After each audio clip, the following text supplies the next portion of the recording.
Mummy આરતીનો mummy. મજા? હો, કેમ અરે, છો? હા બસ મજામાં.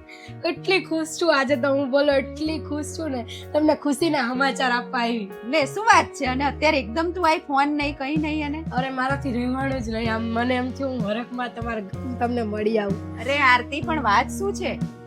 અરે મમ્મી, મારા સાસુ સસરા અલગ રહેવા જાય છે.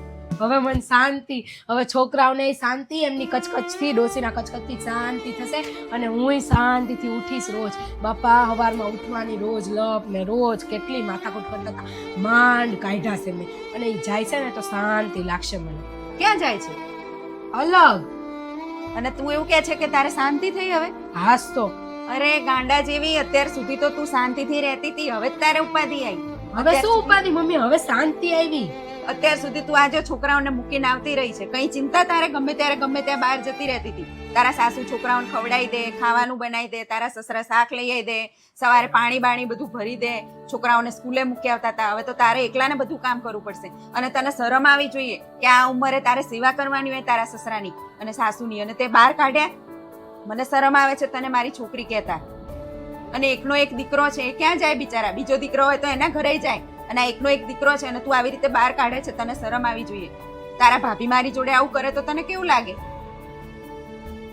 તમારી વાત સાચી છે મમ્મી, મારી ભૂલ થઈ ગઈ અને મારે એવું ના કરવું જોઈએ એમને. મને ખાલી એટલું વિચાર આવ્યો ને કે તમને ભાભી આવું કરે તો મને કેવું થાય, ત્યારે મને એવું થયું કે ના મમ્મી, મારી ભૂલ છે, મારે એવું ના કરવું જોઈએ એમની સાથે. પણ હવે હું શું કરું મમ્મી? હજુ મોડું નથી થયું. તું તારા સાસુ સસરાના પગમાં પડી જા અને માફી માંગી લે.